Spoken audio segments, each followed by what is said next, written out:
자, 답 확인해 볼까요? 꼼틀 163쪽 펴보세요.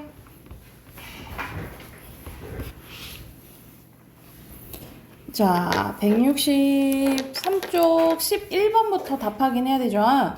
11번 봐봅시다. 자, 여기서는 뭐 고르면 되는 거냐면 기억 니은에서 확인할 수 없는 거. 이거는 이제 모음조화 얘기하는 거거든요. 그래서 말 그대로 아는 아끼리, 어는 어끼리 하는 거야. 근데 달라진 게 있죠. 여기는 아가 뭐로 바뀌었어? 여로 바뀌었잖아요. 그치? 그래서 5번이 해당되지 않는다라고 보시면 되고, 자, 여기서는 본문도 봐야 되고, 사실 이제 기본 약간 지식이 있으면 그냥 풀어도 되긴 한데 본문 읽으면서 이제 풀어도 되는데, 자, 1번부터 가보자. 겨울과 하라는 모음조가 지켜졌냐? 여기서 여기 그리고 여기 얘기하는 거거든요. 그래서 어가 왔으니까 으 왔죠, 그쵸? 아리아 왔으니까 아리아 왔죠, 그죠? 그러니까 모음조가 잘 지켜진 거야, 이거는. 그리고 여기서는 체언의 목적격 조사 결합할 때 모음조가 지켜졌냐?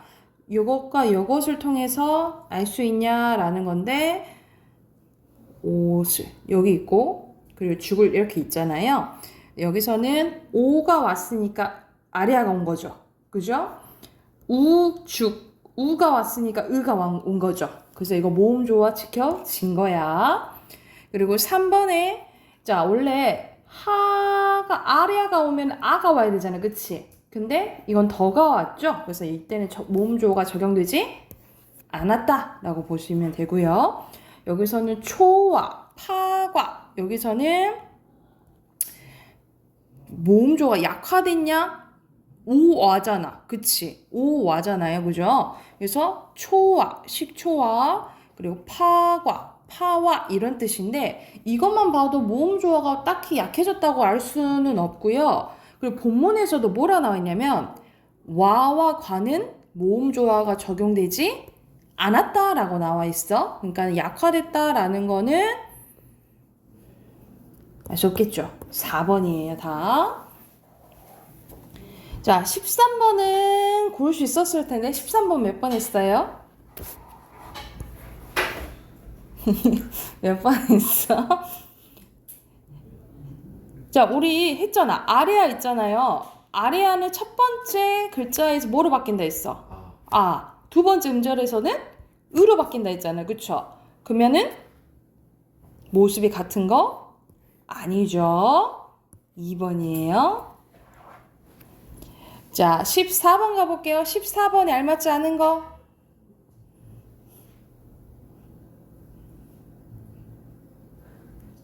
몇 번 했어요? 4번인 것 같아. 4번? 준이는? 2번이요. 4번, 2번? 둘 다 아니에요. 자, 여기서는 띄어쓰기 안 했고, 그리고 현대에 사용되지 않는 자음은 반치음, 모음은 아리아 있잖아요. 그쵸? 맞죠? 그리고 소리 나는 대로 아나 소리 나는 대로 적었고, 방점 있고요. 접이는 지금의 제비거든요. 이거는 뜻은 똑같아. 근데 뭐가 달라? 어휘가 형태가 다르죠. 그치? 그러니까는 형태랑 음이랑 이게 바뀌어야 되겠지. 그래서 5번이에요. 자, 15번 가볼게요. 자, 15번에 자, 첫 번째 줄 보면은 여기서는 이제 시제를 나타내는 말이 나오는데 나 현재, 더 과거, 미 미래 이런 식으로 쓰이는데요. 동사의 경우에는 과거 시제는 아무런 선어말을 쓰지 않는데 거의 기본형 쓴다는 소리잖아요. 그쵸? 여길 보면 몇 번인 걸 알 수 있냐면 3번인 걸 알 수 있어요. 여기서는 죽다잖아. 그치? 그러면은 일반 선어말음에 사용되지 않았으니까 현재가 아니고 뭐라요? 과거라고 보시면 되겠죠. 과거로 고치시면 돼요. 그리고 16번에 몇 번? 16번에는 2번이거든요. 여러분 여러분 해석을 하는 걸 잘 봐야 돼. 것이라는 여기 어떻게 해석돼 있어? 받은 것이므로 이렇게 해석돼 있지, 그치? 여기서는 것이므로 라고 문장이 끝났어, 안 끝났어? 안 끝났어. 이거는 종속적 연결어음이에요. 그래서 문장을 종결하는 게 아니고 연결해주는 어미다 라고 보시면 됩니다. 그래서 2번이에요. 그리고 17번 가볼게요. 17번에 알맞지 않은 거. 여기서는 우리 객체 높임법이 나와 있네. 객체 높임법은 지금은 없다 그랬죠. 근데 예전에 뭐 있다 해서 삽잡삽 있다 그랬지, 그치? 자, 1번부터 가보자. 현대국어에서 도우신이 원래 봐봐. 돕다 여기서는 객체 높임을 쓰였는데 지금 해석하면 도우신이 이렇게 된다라는 거예요. 왜냐면 지금은 객체 높임 선어말어미가 없으니까. 그러면 도우신이 시가 쓰였잖아요. 그치? 우리가 지금 시가 쓰이면 주어를 높이는 거야. 그래서 객체가 아니고 주체 높임으로 표현이 되는 거예요. 그래서 바로 답 1번이네요. 18번은 풀 수 있었을 텐데 18번이 몇 번? 자신감 있게 18번에 1번. 1번 희수 4번. 4번 뭐야 둘 다 틀렸어. 자 1번 봐봐. 부처의 해석된 걸 잘 보면 돼 여러분. 해석된 거 봐봐. 이거 어떻게 해석됐어? 부처의니까 관형격 조사 맞아요. 예전에 시오 쓰고 지금 의 쓴다는 소리잖아요. 그치? 그러니까 현대랑 차이가 있죠. 자 여기서는 삽잡삽 객체 높임 선어말 쓰인다 했지. 그치? 근데 현대는 쓰여 안 쓰여? 안 쓰인다 했죠. 그죠? 자 걸음을 이건 뭐야? 걸음을 이건 소리 나는 대로 적은 거지. 그치? 원래 형태에 밝혀 적은 거? 아니에요. 소리 나는 대로 적은 거야. 그래서 3번이에요.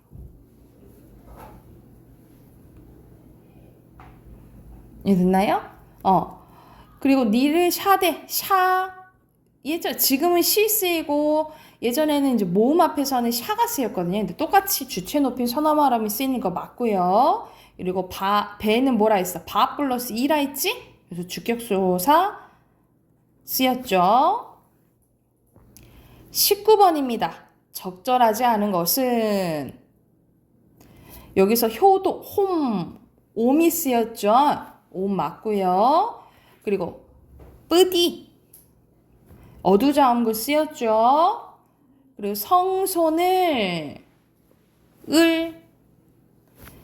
이거는 모음조화에 따라서 아래어를 쓰였죠. 그리고 내신이다 주체 높임 선어말음이 시 쓰였죠. 묻잡고 삽잡삽은 무슨 높임이라 했어? 삽잡삽은 무슨 높임이라 했지? 누구 높이는 거라 했어? 목적어나 부사어 높이는 거 무슨 높임법이라 했어? 객체 그렇지. 그래서 청자를 높이는 게 아니고 객체 높임 선어말 어미예요. 특수어휘도 아니고 5번입니다. 자 우리 이건 했잖아. 아래야가 둘째 음절에서는 으로 바뀌는 거고 첫 번째 글자에서는 아로 바뀐대. 그치? 그거 고르면 되잖아. 몇 번? 2번. 2번 그렇지. 2번이고요. 자 21번에 알맞지 않은 것은 자 하샨 시 쓰인 거잖아요. 그쵸? 하시안 시나 샨의 주체 높임 맞고요. 자 여기서 니은의 이 주체 높임이죠. 그리고 시옷의 이거 연화 이 어떻게 해석했어? 연꽃이 이것도 축격조사잖아. 그치? 격조사 다르지 않아요. 그래서 2번이에요. 어렵지? 이거는 계속해서 반복할 거고 여러분이 좀 많이 문제 풀어보고 많이 봐야 되고 외우셔야 돼요. 아셨죠? 자, 이거를 이제 기반으로 많이 볼 수 있는 게 고전시가거든요. 맨 앞으로 가봐. 완전 맨 앞은 아니고 몇 쪽으로 가냐면 오늘 이제 고전시가 할 건데 38쪽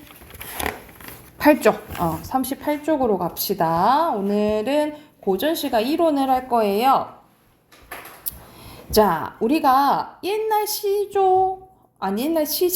옛날 시가 하면 보통 시조 많이 떠올리는데 시조 말고도 다른 종류가 많거든요. 다른 종류가 많고 또 시마다 약간의 형식이 있어요. 약간의 이제 형식이 있어서 여기도 조금은 외우셔야 됩니다. 여기서 조금 외워야 돼요. 그래서 전반적으로 설명을 해줄게. 자, 첫 번째 고대 가요가 나옵니다. 고대 가요는 우리가 신라 시대 거의 거의 신라 시대 그 전에 쓰여진 이런 시를 거의 다 고대 가요라고 봐요.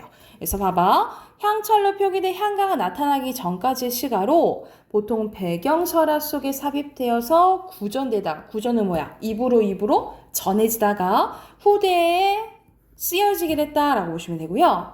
구전되다가 후대에 한자나 이두나 한글로 기록되면서 변형되었을 가능성이 있고 처음에는 집단적인 서사가였어요. 다 같이 부른 노래였다 이 말이야. 우리가 지금은 시랑 노래랑 나뉘어져 있잖아, 그치? 근데 예전에는 시랑 노래랑 약간 합쳐져 있는 약간 종합예술이었거든요. 그래서 처음에는 집단적인 서사 가요였다가 점차 개인 노래를 하게 되는 개인 서정 가요로 바뀌게 됐다라고 보시면 됩니다.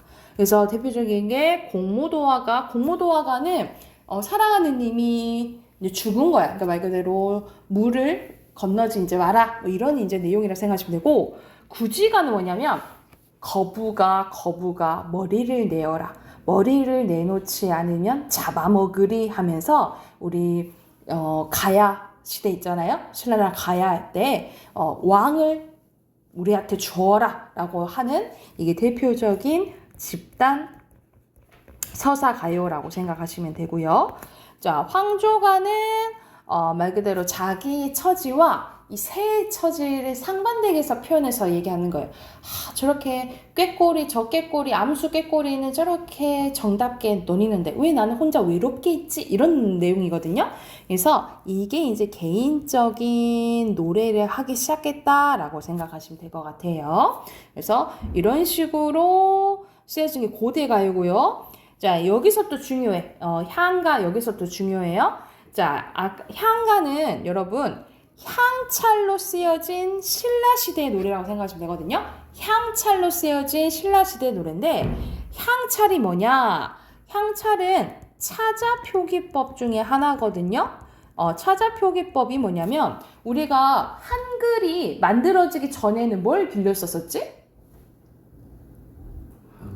한문 한자를 빌렸었었지, 그치? 근데 이 한자랑 우리 말이랑 너무 다른 거예요. 우리 중국말 막 어순이랑 다 다르잖아, 그치? 그래서 약간 한자를 우리식대로 조금 바꾼 것을 차자표기법이라고 생각하시면 될 것 같아요. 그래서 맨 처음에 나왔던 게 구결이고요. 구결은 뭐냐면 한문 원문을 그대로 두고 우리 말은 조사나 어미 이런 게 발달돼 있잖아요. 그래서 한문 원문에다가 약간 조사나 어미 정도 이제 붙인 게 구결이라고 보시면 되고, 이거보다 발달된 게 이두, 그리고 아예 우리말 어순대로 바꾸고 약간 여기 나와 있죠. 한자의 음과 뜻을 빌려서 우리말을 이제 표기한 게 향찰이에요. 그래서 이 향찰로 지어진 신라시대의 노래를 뭐라 한다고? 향가라고 해요. 향가. 자, 향가의 특징은 작자층이 승려, 스님이나 화랑이었어요. 여러분 화랑 들어봤어요? 우리 신라시대 때 화랑독라는 게 있었거든요. 그 집단이 있었는데 그 화랑들이 많이 지었고 말 그대로 귀족 계층이 많이 지었다라고 생각하시면 되고요. 자, 4구체, 8구체, 19체가 있어요. 말 그대로 4줄짜리, 8줄짜리, 10줄짜리거든요. 자, 길어질수록 더 발달된 거라고 생각하시면 되고, 이 19체 향가를 뭐라 하냐면 산해가라고 해요. 19체 향가를 같은 말로 뭐라 한다고? 산해가라고 하고요. 자, 이 19체 향가는 여러분 기억해야 될 게 어떤 특징이냐면 4줄, 2줄짜리 해서 3단 구성이에요. 442 3단 구성이고요. 442 3단 구성이고, 마지막 이 2줄에 나오는 이 감탄사가 있는데 이 감탄사를 뭐라고 하냐면 낙구라고 해요. 낙구라고 부르는데, 그래서 이 3단 구성이랑 낙구는 나중에 어디에 영향을 줬다라고 보냐면 조선시대 있자. 조선시대 우리 시조 3줄짜리잖아, 그치? 이 시조의 영향을 줬다라고 봐요. 그래서 이거 기억하면 돼. 자, 향가는 442 3단 구성, 그리고 이 마지막 두 행에 아아라는 감탄사라는 낙구가 나왔는데 이 3단 구성이랑 낙구는 나중에 어디에 영향을 줬다고? 시조에 영향을 줬다라고 기억을 해두시면 될 것 같아요. 자, 그래서 대표적인 게 뭐 서동요, 처용가, 뭐 창기파랑가, 뭐 이런 내용을 생각하시면 되고, 그 다음 이제 고려시대로 갑니다. 고려시대 때 불려진 노래 말 그대로 고려가요예요. 자, 향가의 세태우, 이거는 고려의 평민층이 부른 거예요. 평민층이 즐겨 부르던 민요적 시가로 같은 말로 고려 소교, 여요, 장가라고 부릅니다. 자, 이거는 형식이 어떻게 되냐면, 자, 이것도 구전되다가 한글 창제 후에 기록돼서 창작 연대나 작가는 알기 어렵고요. 자, 332조예요. 말 그대로 세 글자, 두 글자 온다 이 말이야. 332조에다가 몇 음보냐면 3음보입니다. 3음보. 그리고 예전에는 이 고려가요 이전에는 연을 구별 안 했거든요. 우리가 지금은 1연, 2연, 3연 이렇게 구별하잖아. 그치? 예전에는 이 고려가요 전에는 연을 구별 안 했는데 이때부터 연을 구별하기 시작해요. 그게 뭐냐면 분절체예요. 자, 분절체는 같은 말로 연을 구별한다라고 해서 분연체, 분장체라고 보시면 됩니다. 같은 말이에요. 분절체는 같은 말로 분연체, 분장체 이렇게 기억해 두시면 될 것 같아요. 그리고 연마다 뭐가 붙냐면 후렴구가 붙거든요. 특이하게 후렴구가 붙어요. 그래서 평민들이 부르던 노래로 서민들의 소박하고 풍부한 정서가 진솔하게 나타납니다. 그래서 동동, 가시리, 옆에서 이제 가시를 볼 건데 청산별곡, 서경별곡 대표적인 고려가요인데 여러분 청산별곡 들어봤을 거예요. 여러분 그거 들어봤지? 얄리얄리 얄라셩 얄라리 얄라 들어봤죠? 이 수렴구가 붙은 게 청산별곡이에요. 자, 옆에 예시로 가시리가 나와 있는데 한번 봐보자. 봐봐. 가시리고 나는 버리고 가시리고 나는. 그래서 이게 삼음보고요. 삼음보고 글자는 봐봐. 세 글자, 두 글자. 이거는 의미가 없어요. 의미가 없고 버리고 332조고요. 자, 그리고 어떤 게 맞냐면 위증질과 대평성대라는 여기가 후렴구거든요. 자, 근데 시는 어떤 내용이냐면 가시렵니까? 버리고 가시렵니까? 날러는 어찌 살라고 버리고 가시렵니까? 그러니까 이별 이야기거든요. 근데 후렴구는 위증질과 대평성대. 대평성대는 나라가 평안하다 이런 뜻이라고 생각하시면 돼요. 그러니까 후렴구는 시의 내용과 관련이 있어 없어? 좀 없어요. 그래서 본시의 내용과 관련이 없다라고 보시면 될 것 같아요. 여기서 후렴구는 본시의 내용과는 관련이 없다라고 기억해 두시면 될 것 같아요. 그래서 다시 고려가요 기억할 게 뭐야? 332조에다가 삼음보 연을 구별하는 게 뭐라 한다고? 분절체 같은 말로 분연체, 분장체고요. 그리고 연마다 뭐가 붙는다?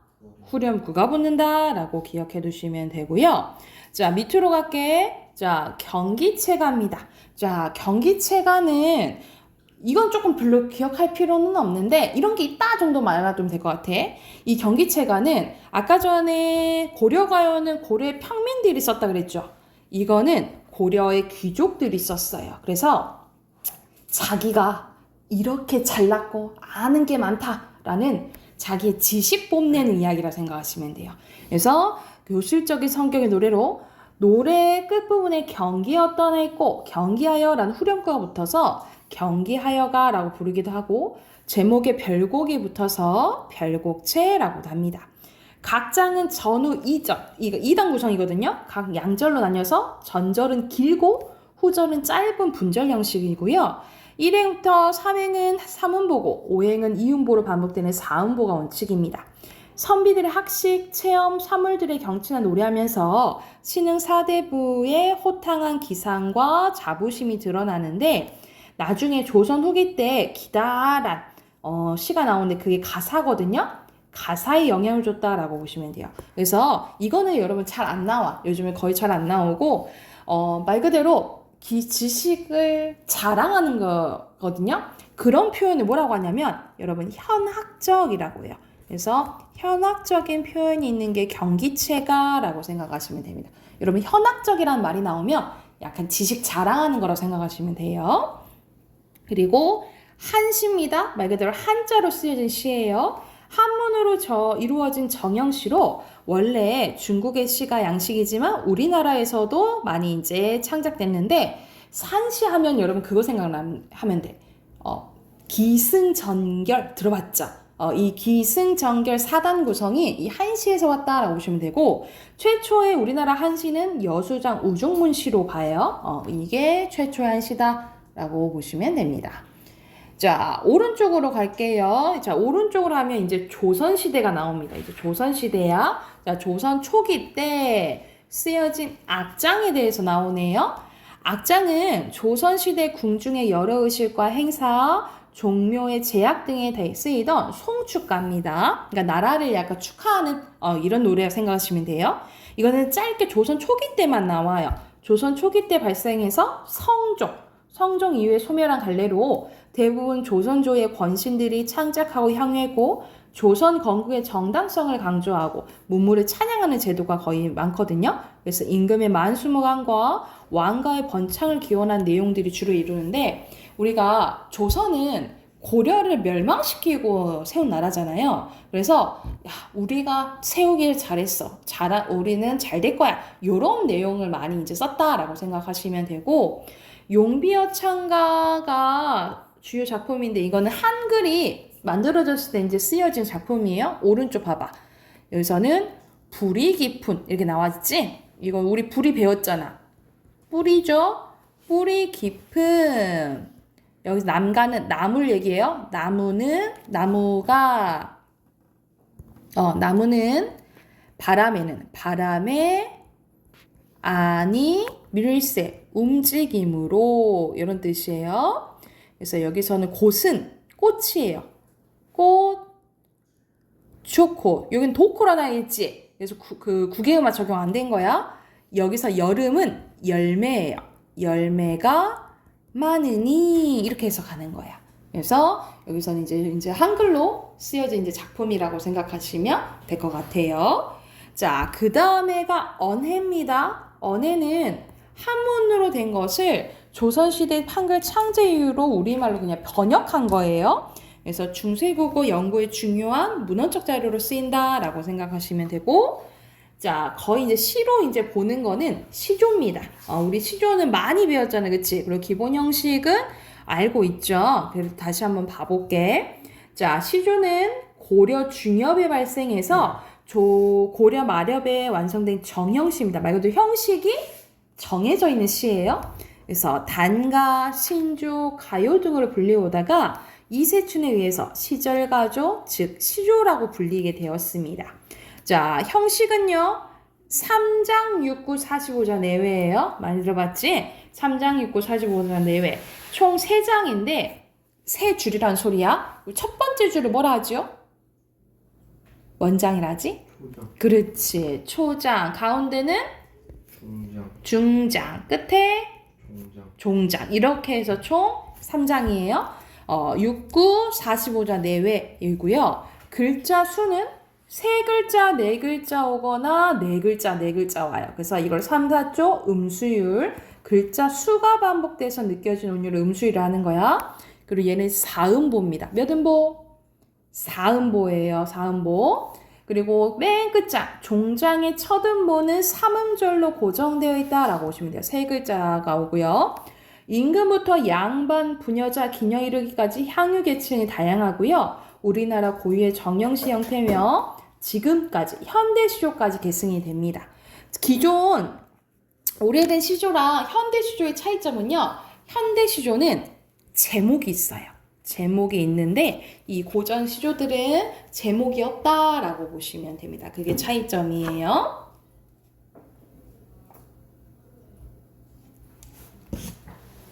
자, 다시 형식이 3장 6구 45자 내외라 했죠.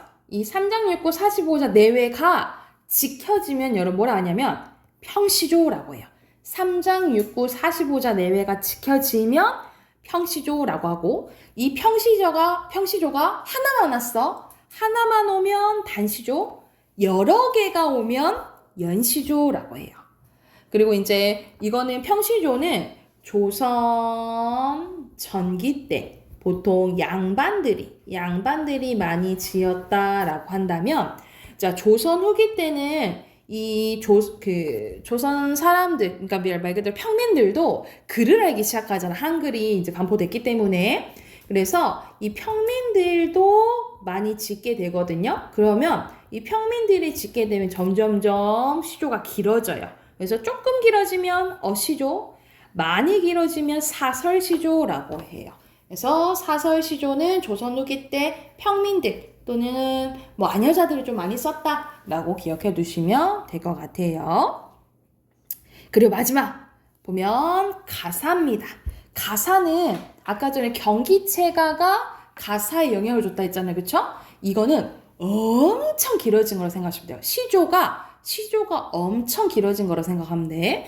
그래서 고려 말에서 조선 초의 형태를 갖춘 갈래로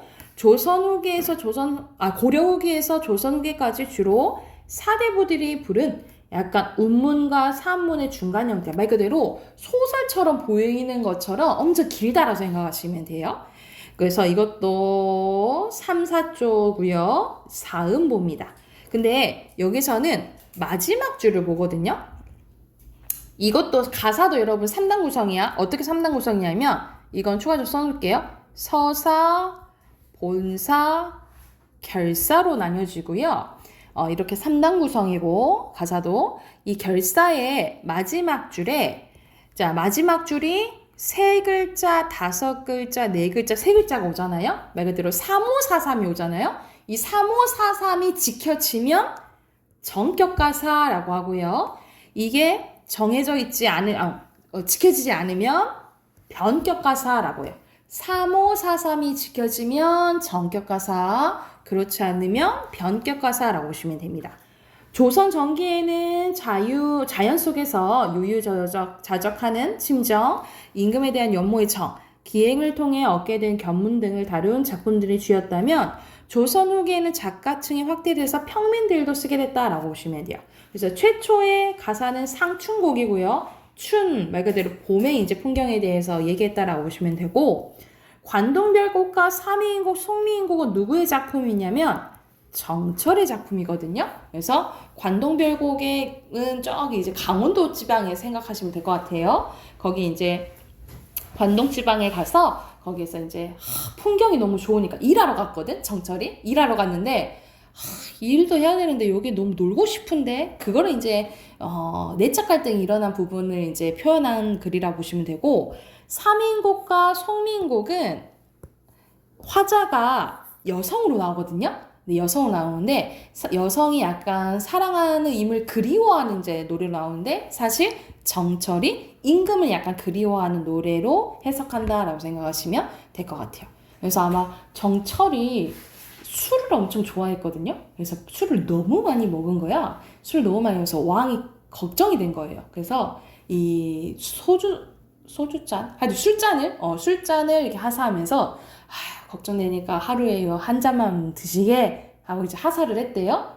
근데 정철이 이 쬐까는데다가 얼마나 하루 한 잔 갖고 돼? 이렇게 한 거야. 그래서 이거는 뭐 말을 어길 순 없고 왕명을 어길 순 없고 이 술잔을 얇게 엄청 크게 이렇게 넓혀서 마셨다라고 해요. 그래서 이렇게 술과 이런 시를 좋아했던 사람이라 생각하시면 될 것 같아요.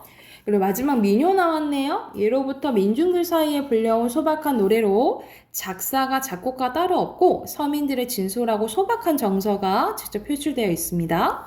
입으로 전승되는 구전성, 정서를 직접적으로 표출하는 서정성, 서민들의 일상적인 생활을 반영했기 때문에 서민성이라고 보시면 돼요. 그래서 우리가 대표적인 아리랑 아라리요 있잖아요. 대표적인 민요예요. 민요는 이제 삼음복라고 생각하시면 됩니다. 그래서 약간의 이제 외워야 되는 약간 형식들 있잖아요. 그렇죠? 아까 전에 고려가요는 몇 음보라 했죠? 3음보예요. 근데 시조는? 2조.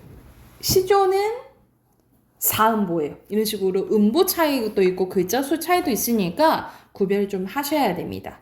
아셨죠?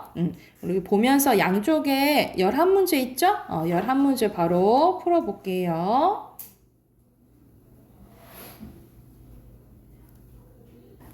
자, 1번 봐볼게요. 1번에는 선생님 집단, 무효, 구지가 알려줬죠. 구지가 쓰시면 되고요. 그리고 2번에 집단 가요에서 개인적, 서정시로 넘어갔다라고 보시면 되고 3번에 알맞지 않은 거 4번 그쵸? 여성이 아니라 승려나 화랑이 썼다 그랬지? 4번에 아닌 거 2번, 3번. 여기서는 이별의 슬픔 얘기한 거 맞고요. 이건 나중에 궁중음악으로 쓰이긴 했어요. 근데 선생님 그랬잖아. 후렴구가 붙는데 후렴구는 본시의 내용 관련이 있다고 없다고? 없잖아. 그러면은 정서 알 수 있을까? 5번이에요. 5번의 별곡체는 경기체가죠. X. 정지상의 송인이 아니라 우리나라 최초의 한시는 여수장 우중문시라 했어요. X예요. 7번에 악장. 그리고 8번에 요건 선생님이 한글로 쓰여진 작품이라 했잖아요. 그쵸? 구전대다가 쓰인 거 아니야. 3번이에요. 그리고 9번에 알맞지 않은 것은 5번. 서민층에서 만 이런 거 잘 봐야 되겠지. 그치? 아니죠. 10번에 최초의 가사는 상춘곡 쓰시면 되고요. 마지막에 지켜지면 전격 아니면 변격 맞죠? 됐나요? 그럼 뒤로 넘겨서 우리 고전시가 하나 해볼게요. 자, 월명사의 제망내가라는 작품입니다. 월명사의 제망내가라는 작품인데, 자, 월명사 스님이 쓴 거예요. 스님이 여러분 제는 제사 지낼 때 할 때 제고, 망은 일을 망자, 매는 자매할 때 매 있죠. 매예요. 그래서 일은 누이를 기르는 노래. 그러니까 말 그대로 죽은 누이를 추모하는 노래라고 생각하시면 될 것 같아요. 자, 이거는 향가입니다. 19제 향가. 죽은 누이에 대한 추모고요. 자, 누구냐?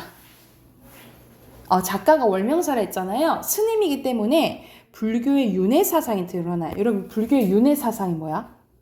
윤회가 뭐예요? 그치.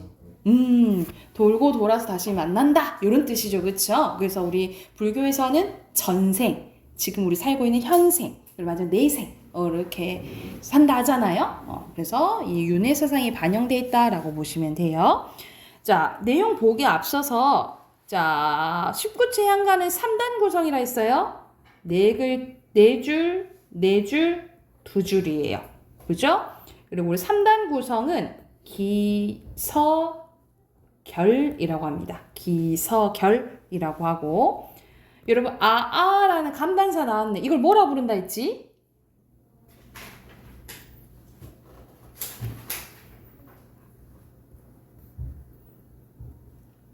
뭐라 부른다 했지? 낙구. 낙구예요, 낙구.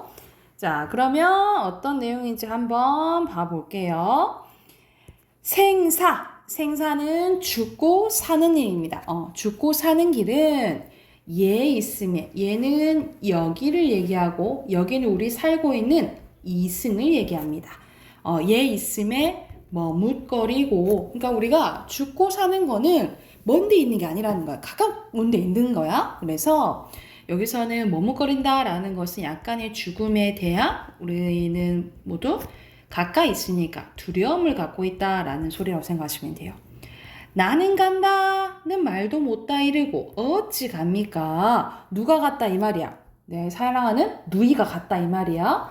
그래서 여기서 나는 누이입니다. 누이가 나는 가요 라는 말도 못하고 가버렸다라는 거예요. 이해가 됐나요?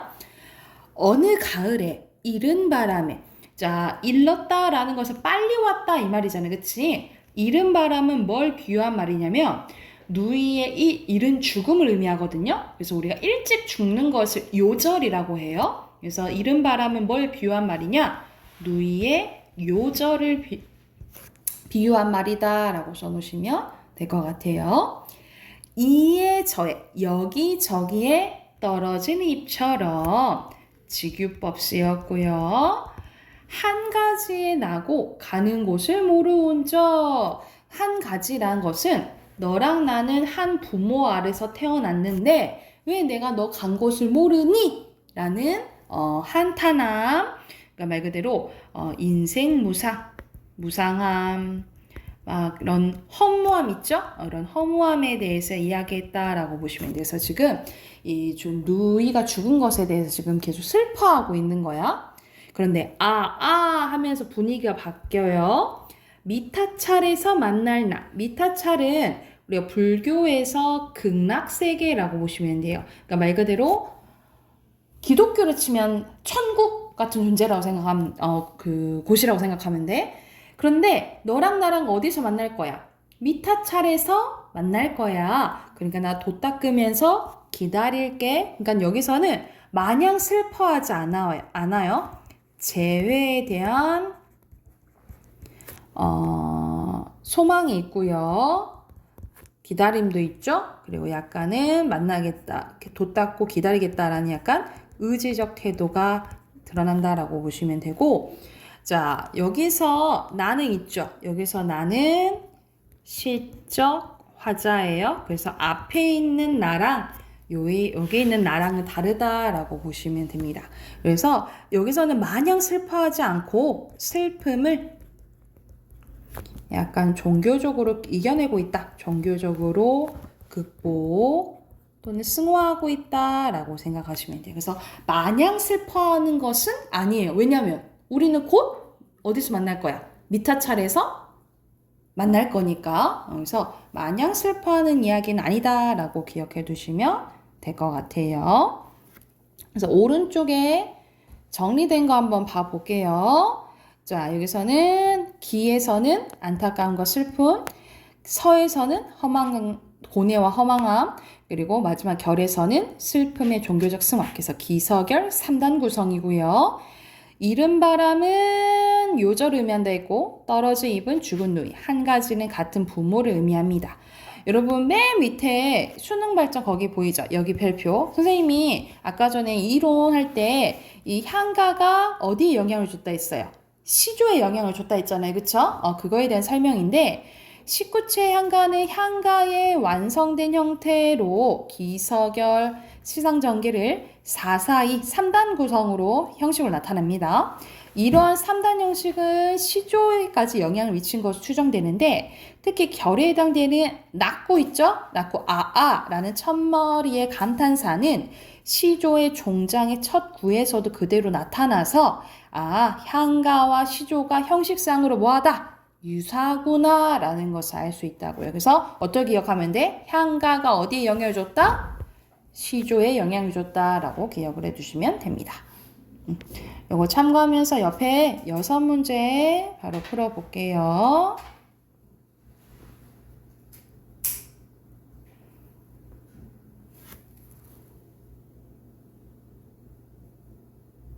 확인해 볼까요? 자, 1번에 알맞지 않은 것은 여기서는 마냥 슬퍼하는 거는 아니라 그랬죠? 그럼 몇 번? 4번. 2번에 적절하지 않은 거 2, 2, 3, 땡, 4번. 땡. 이거 아니지.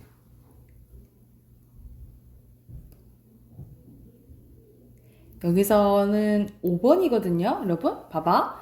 B에서 A의 상호로 인한 화자의 정서를 비유적으로 표현했냐면 화자의 정서를 비유적으로 표현한 게 있나요?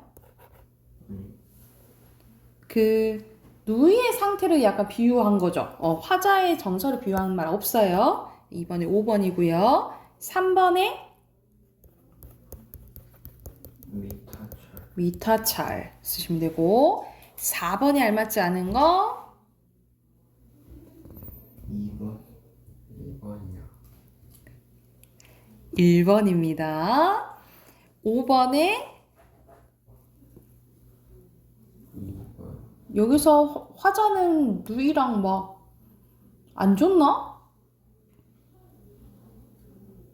좋지 않을까요? 그쵸, 좋겠죠? 그러니까 이렇게 죽은 거를 슬퍼하겠지? 3번. 3번이고요. 마지막 6번에 떨어질 입처럼. 떨어질 입 쓰시면 됩니다. 입처럼 써도 맞아요. 자, 시는 여기까지 하고요.